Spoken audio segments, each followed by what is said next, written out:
The stuff is snow class 10 के first flight का ये पोएम है जिसको कंपोज किया है रॉबर्ट फ्रॉस्ट ने। रॉबर्ट फ्रॉस्ट ने एक बहुत ही शॉर्ट पोएम को उन्होंने कंपोज किया है। सिर्फ टू ही स्ट्रेंजर बेस्ट ये पोएम है और उन्होंने इस पोएम के थ्रू लाइफ के छोटे से इंसिडेंट को उन्होंने बहुत ही सिंपल वर्ड्स में एक्सप्रेस किया है। अब पहले हम ये समझ लेते हैं कि ये डस्ट स्नो का क्या होता है। तो स्नो के डस्ट का मतलब है ये अभी जो आप ये देख रहे हैं ये सब स्नो का डस्ट है, राइट। तो जैसा कि आप सभी जानते हैं कि मैं इस पोएम का इंग्लिश के साथ साथ हिंदी में भी आपको नोट्स प्रोवाइड करूँगा। तो चलिए हम पहले उस नोट्स पे मूव कर लेते हैं। पोएम को जैसा कि हम सभी जानते हैं किसने कंपोज किया है, रॉबर्ट फ्रॉस्ट ने कंपोज किया है। और रॉबर्ट फ्रॉस्ट ने लाइफ के एक बहुत ही सिंपल इंसिडेंट को उन्होंने सिंपल वर्ड्स में एक्सप्लेन किया है।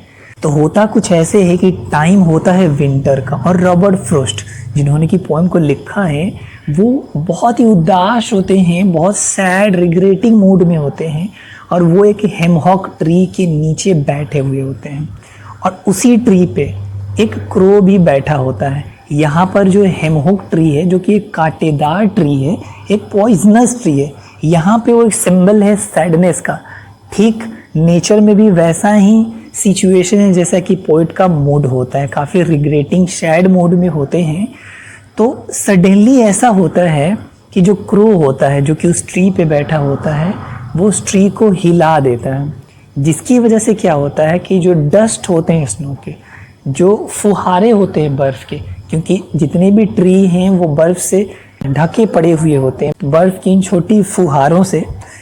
तो ऐसा करने से जो बर्फ़ के डस्ट हैं, जो पार्टिकल्स हैं, जो फुहारे हैं, वो रॉबर्ट फ्रॉस्ट के ऊपर गिरने लगते हैं, उनके ऊपर पड़ने लगते हैं। रॉबर्ट फ्रॉस्ट कहते हैं कि बर्फ़ की सॉफ्ट टच से उनका मूड चेंज हो जाता है और वो उनका मूड सैड से हैप्पी हो जाता है, वो बहुत खुश हो जाते हैं, वो बहुत सूदिंग, बहुत आनंददायक फील करने लगते हैं और अपने बाकी के बचे हुए दिन का जो बाकी हिस्सा होता है उसको वो इंजॉय करते हैं, उसको हैप्पीली इंजॉय करते हैं। साथ ही साथ वो क्या करते हैं, वो नेचर को थैंक्स करते हैं। इसलिए थैंक्स करते हैं कि बाकी का टाइम जो है उनका वेस्ट होने से बच जाता है और उनका मूड चेंज हो जाता है।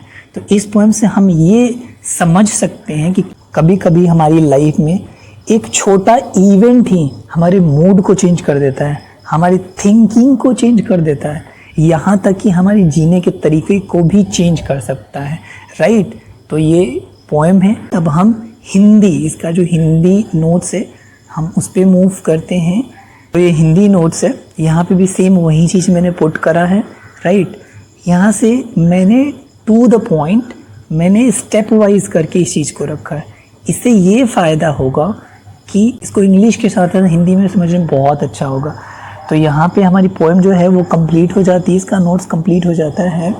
तो अगर इस मेरे नोट से आपको कोई भी प्रॉफिट हो रहा है, अगर किसी भी तरह हेल्पफुल हो रहा है आपके लिए, अगर प्रॉफिटेबल है, आपको क्लियरली चीज़ें समझ आ रही है, तो please let me know in the comment section. Please हमें कमेंट कीजिए।